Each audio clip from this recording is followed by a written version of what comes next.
Bienvenue à ce 7e forum citoyen de la commune de Villeneuve-de-Lausanne. Nous sommes récemment passés en communauté urbaine, c'était le 1er janvier 2009. Vous savez probablement aussi qu'actuellement il y a des discussions importantes sur les transports. Il y a des réflexions de planification territoriale. Tout ça évidemment doit nous amener à nous interroger. Il y aura un débat, donc vous serez invités à poser des questions, à commenter, à interpeller nos invités. Vous pouvez y aller, ils ont l'habitude. Bonsoir, donc je suis contente effectivement d'être là. Puis quand on vient de l'Université du Mirail, dont vous avez beaucoup entendu parler ces quelques mois, le débat, on connaît. Les villes ont débordé de leurs frontières. Phénomène qui s'est passé dans toutes les villes françaises et qui se passe dans toutes les villes, on peut dire, mondiales. Vos modes de vie vous amènent à utiliser au fond les ressources d'un espace qui dépasse évidemment la commune où vous résidez. Donc on voit bien du coup la nécessité de penser effectivement l'aménagement, le développement à une autre échelle, sans pour autant effacer l'échelle de la proximité qui est celle par exemple de Villeneuve. Historiquement, Toulouse a eu du retard sur cette construction d'un espace communautaire. Dans vos usages et dans vos pratiques, vous rendez les territoires solidaires. On ne peut pas d'un côté, au fond, trouver que ça pose un problème que d'avoir concentré l'offre de logement social bon marché sur le territoire de la ville de Toulouse, dans les quartiers ouest, avec tous les problèmes que ça peut poser, et refuser par ailleurs une meilleure répartition du logement social. Pour que les transports en commun puissent exister, il faut qu'il y ait une certaine densité. C'est pas parce qu'il y a une offre de transport en commun que vous, habitants de ces communes-là, les utiliserez.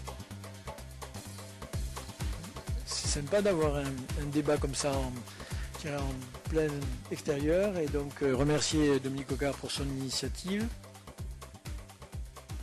Aujourd'hui, on ne peut pas ne pas envisager la notion de métropole. Ce phénomène de l'intercommunalité, maintenant, fait partie du paysage. Aujourd'hui, réfléchir sur l'urbain, c'est pas simplement de répondre aux besoins de logement, c'est de répondre à comment on vit ensemble dans une ville, dans une agglomération. Le passage en communauté urbaine avant le 1er janvier 2009 nous a permis d'avoir une dotation significative. Nous avons pris une décision de créer des pôles de proximité et c'est ce qui a peut-être, je dirais, le plus motivé l'ensemble des maires de la périphérie. Cette organisation a été lancée et réalisée en un temps record. Donc il y a nécessité de réfléchir sur une extension des compétences, à la fois culturelles, équipements, manifestations, services. Je peux dire la même chose sur le plan sportif, mais nous pouvons aussi nous poser la question du tourisme. Aujourd'hui, ce projet est en marche, il est nécessaire et c'est pour ça que je trouve que cette initiative est extrêmement importante parce qu'elle nous permet dans le processus de réflexion et de mise en œuvre de cette communauté urbaine, eh bien, évidemment avoir des réactions, des questionnements qui nous permettent d'aller non seulement de l'avant, mais d'aller justement de l'avant. Comment peut-on faire pour désenclaver, enfin pour que chacun puisse se rendre sur son lieu de travail, soit transport en commun, soit par autoroute, par autoroute ou par rocade. On ne peut pas dire simplement parce qu'on fait du métro et des parkings de rétention juste à l'entrée de la ville de Toulouse, on a réglé le problème de transport.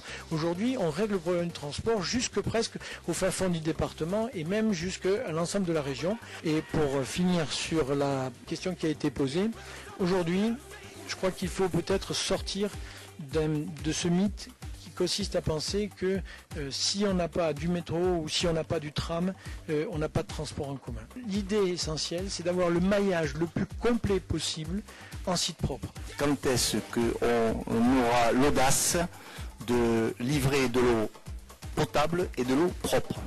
Ce que je trouve assez honteux, que nous tirions notre chasse d'eau à l'eau potable, qu'on se douche à l'eau potable, qu'on lave son linge à l'eau potable, qu'on lave sa vaisselle à l'eau potable, alors que nos besoins en eau potable sont environ 3 à 5% de notre consommation. La plupart de ces enjeux écologiques et de développement durable en termes d'éco-construction, en termes d'organisation, je dirais de ce que l'on pourrait être les écoquartiers en termes d'énergie ou autre, eh bien, sont de la responsabilité des collectivités. L'argent public est certainement celui qui doit amener à répondre aux défis de demain. C'est facile à dire maintenant parce que c'est pas, même les plus libéraux sont devenus régulateurs. L'écologie n'est pas que pour ceux qui ont énormément de moyens. Ça veut dire qu'il faut que ça devienne un droit et donc, je dirais, une puissance, enfin, un service public. Vous avez parlé d'une extension des compétences de la communauté urbaine, notamment la culture. Et je voudrais savoir jusqu'où vous pensez que doit aller cette extension, ou peut-elle aller? Aujourd'hui, nous n'avons aucun intérêt à déposséder des communes tout ce qui peut l'amener à créer dans la proximité du lien social, du rapport à la qualité de vie.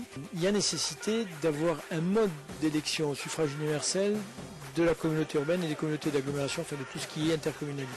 Il y a 8 zones. Est-ce que vous allez construire des centres d'accueil, de travail, de réception, d'ateliers, moi j'en sais rien, quels vont être les investissements propres à la communauté urbaine qui vont se mettre en place d'ici quelques années? Maintenant, nous sommes dans une poursuite, dans un prolongement du service tel qu'il existait. Mais la communauté urbaine a pour objectif d'améliorer le service. Et chaque fois que ce sera rationalisé avec des répartitions de compétences existantes, on le fera. Mais il y aura aussi, et c'est ça la solidarité, peut-être à mettre à certains endroits un niveau de qualité et de prestation qui n'existe pas. Et je crois que le problème que nous avons aujourd'hui, c'est moins des niveaux d'échelon importants que clarifier les compétences des uns et des autres. Dans la mesure où il faut quand même savoir que 73% des investissements publics sont faits par les collectivités territoriales. On pourrait faire un débat sur le cumul des mandats. Moi, je suis d'accord pour le faire. Merci pour votre réponse. On a peut-être le prochain thème du prochain forum, je ne sais pas. Monsieur le maire, vous avez parlé de quelque chose qui est sorti du chapeau, c'est Franck Casal.